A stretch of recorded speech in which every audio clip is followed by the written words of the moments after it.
Welcome back, football fanatics, to the First and 10 Club. I'm your host, Mark D, and we are here to wrap up the NFL season. Week 17 is in the books, and 14 teams remain. We're going to talk about the two teams that have taken the number one seeds in their respective conferences. Green Bay had a very strong final showing in Week 17. They secured the number one spot. Kansas City, not so much in the final week of the season, but they were rolled out pretty much their B squad, in some cases third and fourth stringers. They have the week off. We're not going to worry too much about them. We are going to talk about, though, the 6 games, thanks to the NFL's expansion, that we get to see this coming weekend, and we're going to talk about how we got there. So let's get started with that right now. We're going to start in Tennessee with King Henry. Now, we told you last week to go with the Stars. We thought Stars were going to have big weeks, and for the most part, that was the case. One of our featured players that we said to look for was Derrick Henry, and he did manage to eclipse 2,000 yards rushing for the season. Now, this is a feat that does not happen very often, and there's quite a few people who have been in the conversation or think he should be in the conversation for MVP. There's a very large group of people who think he deserves it. I can't say that I was part of that group until recently. And I don't know that he's going to get it. He deserves to at least be considered, and he does deserve consideration and votes. But it's just been for so long that the MVP seems to be a quarterback-driven award, and you have some really great performances this year from the likes of Aaron Rodgers, and also Josh Allen deserves to be noted too there. Patrick Mahomes not far behind. But why is King Henry special? Why is Derrick Henry special? And why should this year be one of those few years where the MVP goes to a non-quarterback? Well, take a look at the yardage. I can't say that I was on board with this idea until I heard this statistic. Derrick Henry's yards after contact is 1,300 plus for the year. There is only one other player in the NFL, and that's Dalvin Cook, who has more yards than that. His yards after contact are better than every other running back in the NFL's total for the year, with the exception of Dalvin Cook. That's a phenomenal feat. To basically have 1,000 yards rushing, 1,300 yards rushing after contact. Derrick Henry, I don't know how long his career is going to be. He runs high, he runs hard, he's a beast, he's a locomotive, he does take care of himself, but he puts a lot of wear and tear on his body. But he is a very special back. He should not be in the same conversation as other running backs that we talk about because he's unique. He's not your typical running back. He is a basically 4x4 truck on a Ferrari body. And that's a nasty combination. And on his back, on Derrick Henry's back, Tennessee locks up the division. They take the division, and they're into the playoffs. What did they get rewarded with? Well, they're going to see the Baltimore Ravens in the first round. I don't know how great that is, but we'll get to that in a little bit. But talking about teams that have things to play for and not play for, the Miami Dolphins were another one of those teams that basically needed to win to get in. And unfortunately, they faced the Buffalo Bills. And the Buffalo Bills are special this year. I said this before. They just continue proving it. The Bills had really very little to play for. Yeah, they could get the number 2 seed, which theoretically would get them a second home game this year. But it wasn't like they had their playoff lives on the line. So what do? Did they come out and beat Miami? They didn't even come out and beat Miami. They came out and trounced Miami. They basically said that nobody else from their division was going to the playoffs this year. They made an emphatic point to make a clear-cut statement that they are the team in the AFC East now. They came out and took a rookie quarterback out to the woodshed. And Tua, it actually left taste in the mouth that people are actually wondering, since Miami is fortunate enough to have the Houston Texans number 1 pick, which ends up being, I believe, 3rd overall, 3rd or 4th. Whether or not they pull a Rosen on him, or is Tua the quarterback of the future? There's definitely some question marks there. And unfortunately, Miami just didn't have their closer. Fitzpatrick had COVID, and Miami couldn't hang. 56-26 in a game that didn't really matter for the Bills. Let's keep that in mind. It didn't really matter for the Bills. Backups played part of the game. 56-26. That is a team that has a clear-cut purpose for the year. And I'm telling you right now, keep an eye on the Bills because that's the team to watch out of the AFC this year.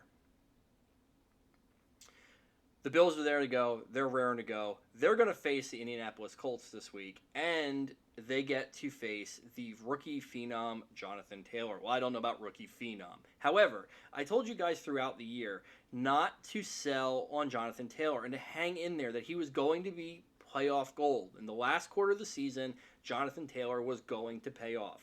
He had incredibly favorable matchups, and finally, Frank Reich is giving him the ball.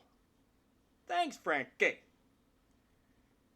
I don't know what the purpose was throughout the season, why it wasn't done sooner, why he wasn't more involved, but the guy can catch the ball in the backfield. He obviously figured out he got up to speed. He's a rookie. It takes a little bit of time, but he's a volume running back, and man, last week did it prove. Went off for 200 yards. Big week for Jonathan Taylor. That's going to be the challenge this week. Is you need to take Jonathan Taylor out of the game. If the Bills can do that and kind of get a little bit of pressure on Phillip Rivers from behind, that's when Phillip Rivers starts to make mistakes. Another player that we thought was going to have a big week, because we said take people who had things to play for, was Justin Jefferson. Now, along with Taylor, Justin Jefferson now unfortunately is not moving on to the playoffs. The Vikings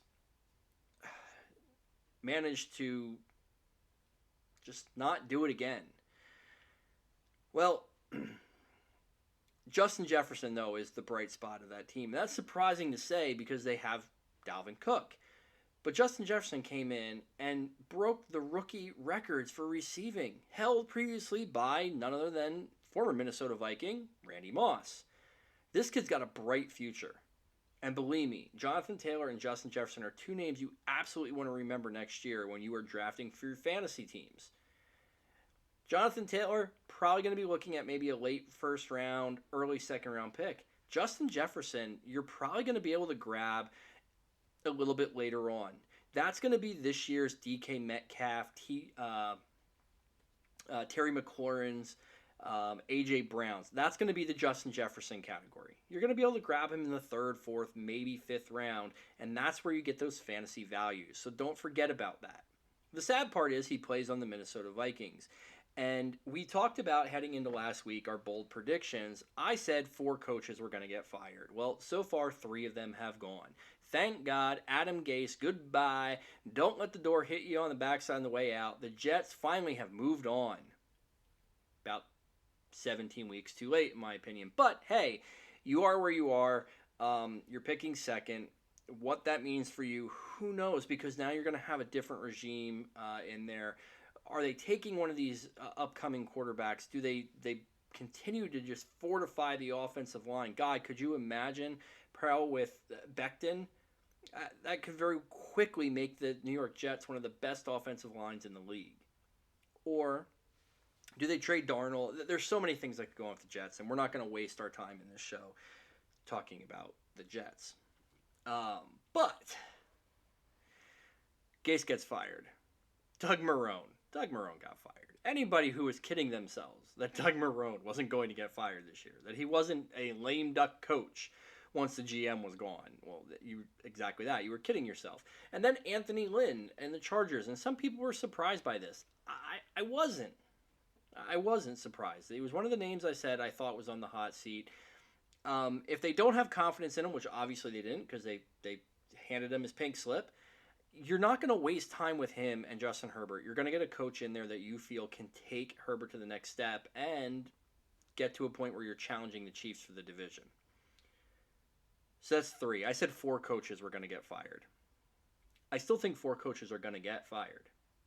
And there's 2 names that I want you to watch, and they're kind of surprising. One of them I thought was Doug Peterson, but apparently Philly is saying he's safe. And we're going to get to why I find that a little surprising.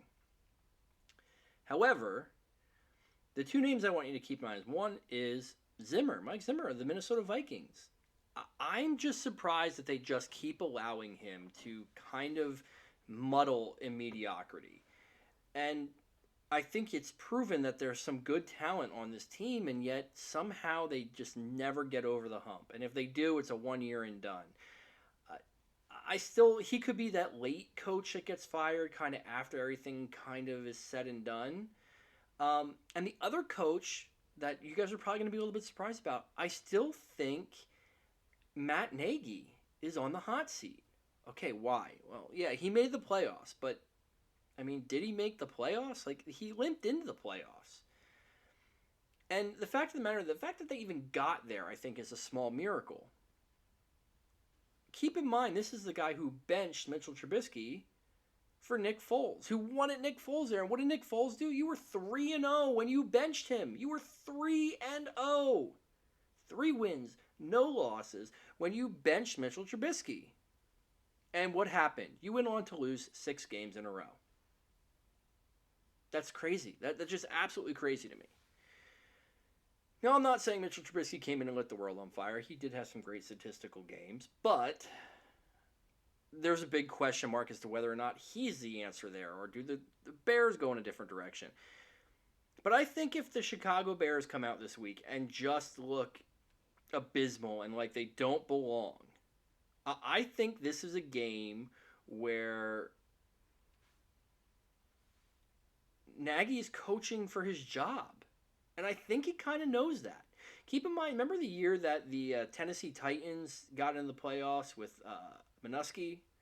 Or Malarkey, Muskie, I apologize, the names, I know it's an M. Malarkey, Minuski, Minuko. Anyway, part of the reason I don't remember the names is because he was gone. They fired him. And it took the team to the next level. And that's why I say I still think 4 coaches could go. So it'll be interesting to see how that kind of plays out. The offseason is going to be interesting because, let's face it, there's already so much intrigue. Started out this week when the Houston Texans hired a new GM, and their star quarterback, Deshaun Watson, said, "I want out." Excuse me, front office, get me out of this clown show. And that's what it really has been. It's been a circus there. And I think he's starting to see the writing on the wall. He doesn't want to see his entire career wasted as a Houston Texan. That's a shame. Yeah, they came out and they played hard. J.J. Watt, great, inspiring speech. The fact of the matter is, you're letting people walk to go play on other teams. You bring in subpar players. You make trades that are ludicrous. And I understand that was the previous regime. But then you don't even talk. You don't even ask your star quarterback his opinion. I kind of get it. So, does he get moved? Does he get traded? They've already talked about with coaching changes and things like that. Do players like Julio Jones, Matt Ryan, Matthew Stafford, do they find new homes? So there's a lot of big-name free agents here and a lot of big-name players that could be on the move. A lot of change could be coming. So I don't want to get too mired into that right now or too bogged down with that topic because, well, we have some stuff to talk about that's still happening. Let's talk about the playoffs. And before we get into those playoff games, we're going to talk about how the last team got there. The Sunday night game, Washington football team, my Washington football team, and we are division champion. Okay, really, that's all. We don't even deserve that. Okay. Thanks to the Philadelphia Eagles, whether they tried or didn't try or whatnot, Washington came out. They played a decent game. They really did. I won't say it was their best game, but whatever, a win's a win. We're the division winners, and we're moving on to play in the Wildcard round. I know we don't have a winning record. Okay. What came out of this game was this whole indication that Doug Peterson tanked in the second half in order to get a better draft position because he put in the backup quarterback because he wanted to see basically what he had in them. So, what does this mean? What does it not mean? Look, let's be honest, Eagles fans. Let's be honest, league. other than the rushing viability, and I'm not going to sit here and try and say that Jalen Hurts does not give you a better option to win the game. He does. But it's not like he was lighting the world on fire. It's not like he had thrown for 250 yards and 3 touchdowns and rushed for another. It wasn't that. His passing numbers were abysmal. Yes, he rushed for 2 touchdowns. That's why they were in the game. It was close. But again, it wasn't, look, the Eagles had nothing to play for. So you see this all the time where coaches put in players at the end of the season to kind of see what they've got, and the argument is, well, they should have been able to see or wanted to see what Jalen Hurts could do in that game situation. Okay, sure. Okay, I don't know. I don't know what his reasoning was. I don't know if he thought it was a good idea, if he was tanking, whatever. To be honest, as a Washington football team fan, I don't care. But what came out of that now is supposedly a fractured locker room. Apparently the players were livid. They were upset. Then you have Kelsey coming out this week and saying that, no, that wasn't the case. We all knew he was going to get in. The change was going to be made. So there's a lot of rumblings and goings on in Philadelphia. It's going to be interesting to see how that all plays out, how the offseason goes. Swartz, the defense coordinator, has already said that he's stepping down. He's at least taking a year off. So you're going to have a change there. So that's kind of how the non-playoff teams finished their season. And it was kind of an interesting bang to end the season for the non-playoff-ies. But Washington gets in. And with that, let's start talking about this weekend's playoff matchups. Washington is facing potentially the powerhouse team, the GOAT, Tom Brady and the Tampa Bay Buccaneers. So the Washington football team versus Tampa Bay Buccaneers. Why is this intriguing? Why, look, yes, the odds are completely stacked against the NFC East. They are. And that's why the Bucs are favored by 8 points in this game. I completely understand all of this. It's a long shot for Washington to win. However, history is on their side. Every time that a team has gotten into the NFL playoffs with a losing record, they've come out and won the wild card, or they've come out and won their first playoff game. Washington's not going to roll over and die in this game. Everyone who says that they don't deserve to be there, well, okay, look, Washington has its shortfalls, but Washington has a hell of a defense. In case no one noticed, are pretty safe to say and believe the defensive rookie of the year, Chase Young, not only won defensive player of the month, but was the NFC's defensive rookie of the month, was the NFC's defensive player of the month. The guy's playing possessed. And yeah, he came out after the game, he said, I want Tom. And everyone's like, oh, watch what he asked for. No, I love it. I love the guy's fire. He wants to go up against the best. Now, I hope he can back it up, and I hope he can bring it on Sunday. Because that's how you beat Tom Brady. You beat Tom Brady by getting in his face, by pressuring him. And it's a dramatic difference. Dramatic difference. To the tone of a QBR dropping almost 70 points. When Tom Brady is hurried and rushed and pressured. It's how the Giants beat him twice in the Super Bowl. You need to get into Tom Brady's face. And if there's a team that can do it, it's absolutely the Washington football team. Their front five technically, with Ryan Kerrigan, rotating in, may very well be the best in football. If they're not the best, they're absolutely up at the top. So the over-under on this game is 44.5, and look, I don't know that Washington comes out of this game. I'm going to pick them to win. It might be a little bit of a homer pick, but I do think they can make this game, I think they can pull this game out. But I will tell you this much. I don't think it's going to be this blowout. I don't think you're going to see this massive offensive struggle. The over-under for this is 44.5 points. I'm absolutely taking the under on that. I'm taking Washington with the points. But I do think Washington wins outright. I think you're going to have an interesting game here. Alex Smith is smart with the football. I think he's going to be even a little bit more conservative this week, and Washington is going to look to slow this down. They are going to have their defense and running game try and eliminate the Bucs offense. It's going to be an interesting one to watch. And talking about interesting games to watch, we talked about who I feel is the hottest team going into the AFC conference, or the American Conference, and that's the Bills and the Colts. It's the first game tomorrow. The over-under on this game is 51.5. And yes, the Bills and the Colts, I believe, have very good defenses. However, in this game, I don't think you're going to see a shortage of points. Absolutely taking the over of 51.5 points. Absolutely taking the Bills, even though they're favored by 6.5. They keep a touchdown lead without problem. I actually think they win significantly more than that. I can see them winning by 2 touchdowns in this game. It's going to be a decent game, but the Bills right now just look way too strong, way too powerful for the Colts to get past them. And you know what? That hurts me because the Colts were my Super Bowl pick at the beginning of the year. I thought they were going to win it all. I thought Rivers was going to ride out in the sunset. Unfortunately, they're catching the Bills. The Bills are hot. They're a buzzsaw. And the Colts just are still up and down. Bills all the way in this game. An interesting game here, which could be a defensive game or it could be an offensive game. You could have one quarterback in Wolford, or you could have Jared Goff, the starter. Lots of questions, lots of unknowns. Rams versus Seahawks. It's the other game, or the last game that we haven't talked about for Saturday. And right now, the Seahawks are favored by 3 points in this game. The Rams, although they may have the best overall defense in the league, might not have their starting quarterback. They do get not Jared Goff back. They do get Cooper Kupp back from the COVID list, so that's a plus. But I think this is going to be an interesting game. The over-under in this game is 42 points, and I honestly don't see it staying under.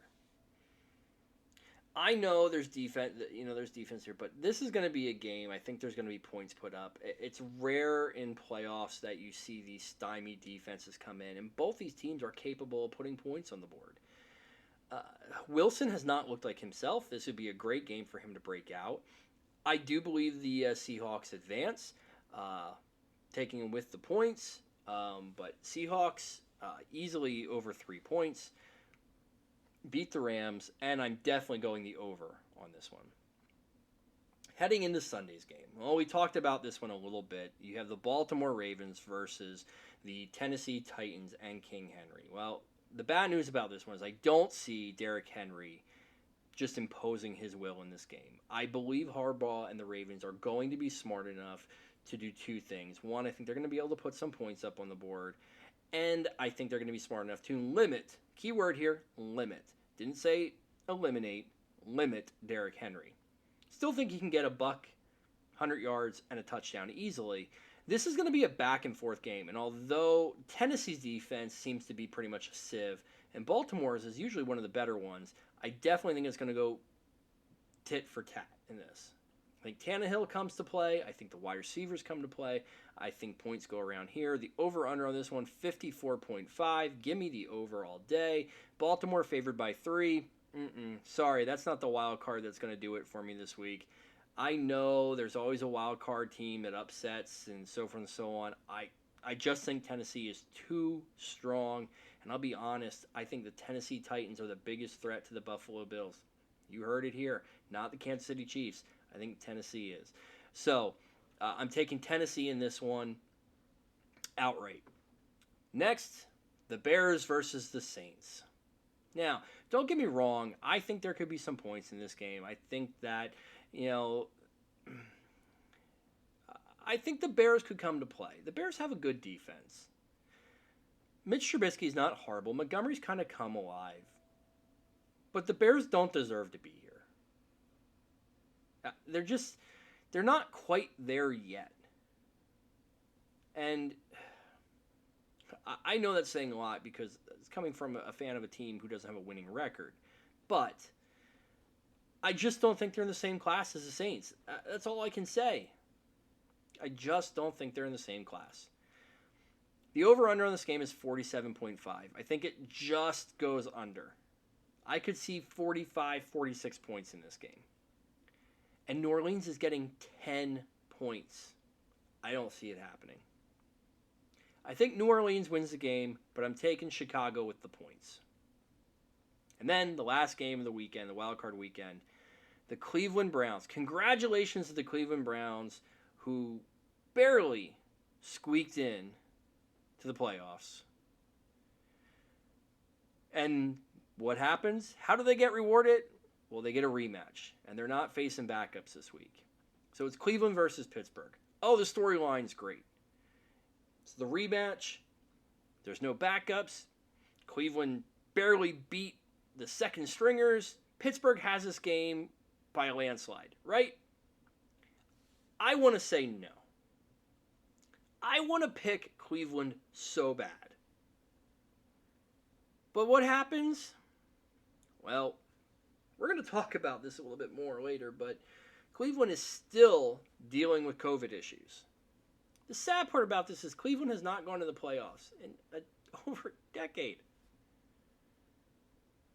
It's finally there. Kevin Stefanski, I think, should be in the top 3 for Coach of the Year, if not Coach of the Year. He doesn't even get to coach. He doesn't even get to be on the sideline for this game because he's been diagnosed with COVID. Not close contact. He's been diagnosed with COVID. Now, there's a lot of debate whether they should even be making the Browns play this game. They haven't even practiced yet this week. I want to pick so badly the Browns to win this game. My heart wants me to pick the Browns to win this game, but I can't. Pittsburgh has too much offensive firepower. Ben lives for these types of games, and that defense is going to feast, especially with and I'm going based off of no preparation. I hope I'm wrong. I really do. I just don't see it happening. The over-under of 47.5, I do think we see the over there. Pittsburgh by 6, easy. Those are our game picks for the week. Players I like this week, I think Big Ben has a very, very big week. Very big week. I think he gets it to all the wide receivers. I could see him throw easily for 4 touchdowns this week. Maybe 5. Deontay Johnson, I can see getting 10 catches in this game. Juju's going to get involved. You're going to have Claypool involved. You're going to have Washington involved. And you're going to have Ebron involved. You're not even going to have to worry about the running game. Pittsburgh, I think, is smart enough to know that they don't need to run the ball if they're in control of the game. And that's what's going to happen. I do believe that. I think that is what's going to happen. I think Big Ben's going to throw the ball all over the place. The running back that I'm targeting this week, look, obviously you have some great running back options this week. You have Jonathan Taylor, who's come out of nowhere. You have Alvin Kamara off of 6 touchdowns. We didn't even talk about that. Alvin Kamara with 6 touchdowns. Don't forget about that. Okay?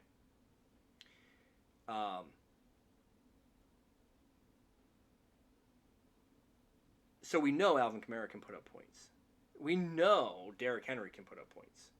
But those aren't the players that I'm into this week. The running back that I'm really buying into this week is J.K. Dobbins. Okay? You're starting to see it more and more. He is the feature back in Baltimore. Yes, they still get Gus Edwards involved a little bit, but it is Dobbins' show in terms of being the featured running back. 2 touchdowns last week. I think he gets another 2 this week. I really do. Love him this week at running back.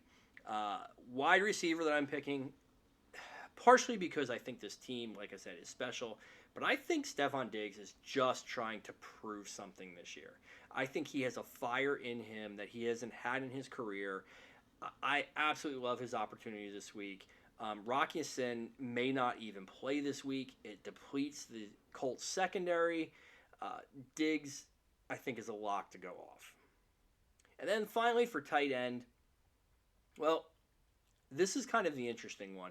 A lot of people are saying, tight end's rough this week, and the one you have to look to, the tight end you have to look to is really Mark Andrews. And I understand that. I get that pick. However, I think the one player that people are kind of overlooking is Logan Thomas of the Washington football team.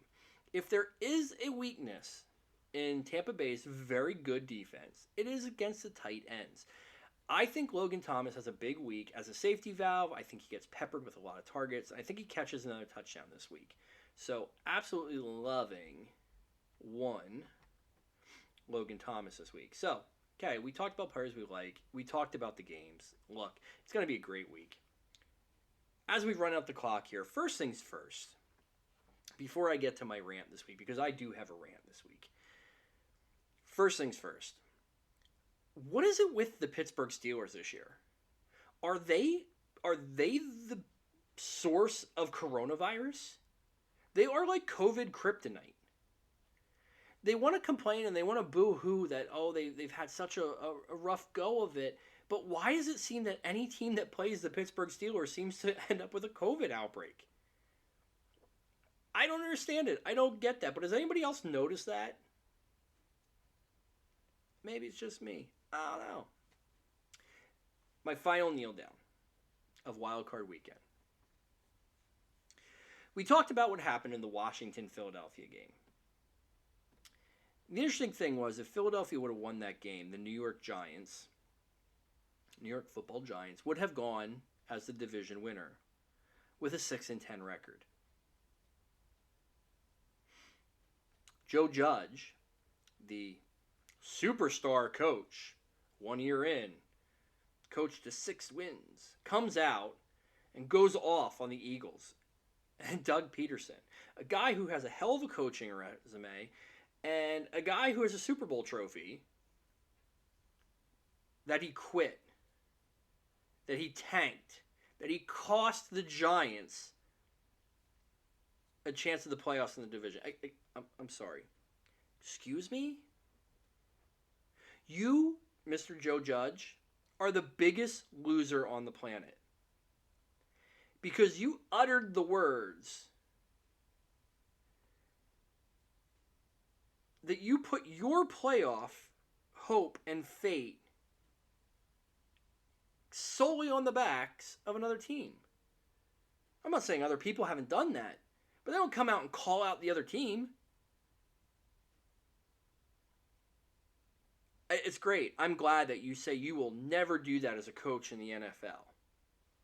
Newsflash, if you keep winning 6 games a year, you're not going to be a coach in the NFL very long.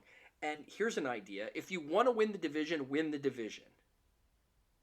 Look, the honest truth is the NFC East this year is a dumpster fire. Everybody has their problems. Nobody played great. And I am one of those people, and I said it before, I think there should be a rule in the NFL that if a division winner cannot amass an 8-8 record, that the division win should be forfeited and an additional wild card. I've said that, and I believe that. If you can't have at least a 500 record, I don't think you deserve to go to the playoffs. That's just me. And look, my team, I'm a Stagbat. We haven't been to the playoffs since 2013.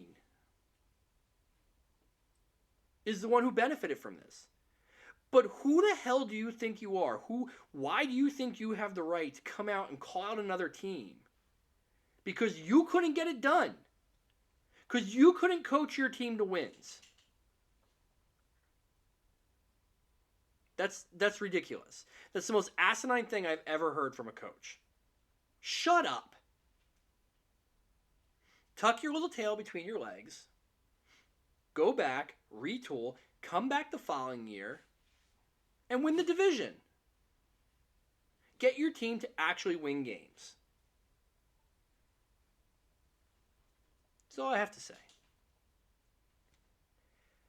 Before I wrap today's show up, I know my final kneel down is usually a thing. There's a couple of things that I want to point out. First and foremost, I hope you guys have liked it. We're still in the inaugural season of the First and 10 Club. However, I do love the fact that I've gotten feedback and followers. If you like the show, click subscribe, click like, share, follow, all that great stuff. Help spread the word. If you have questions, reach out to us directly. Let us know. Comment below. And then 2, I'm really, really happy. I have a great friend of mine. The guy's name is Mike Brindisi. He is out of New York. The guy is an actor, comedian, lead singer of a band, and he already has, he showed me some prototypes, doing some great things. I'm happy to say there are some really cool, big things coming to the show, and it's really because of him. I can't thank him enough about that. So he's been one of the guys that has supported me from the very beginning about this. So a shout out to him early before it even gets unveiled. But I can't wait to break that out. With that being said, if your team is still in the playoffs, good luck. Unless your team's the Tampa Bay Buccaneers. But that goes without saying. I hope it's a great weekend for everybody. I hope your teams advance. Good luck on your playoff predictors and your game picks and all that good stuff. With that being said, let's go football.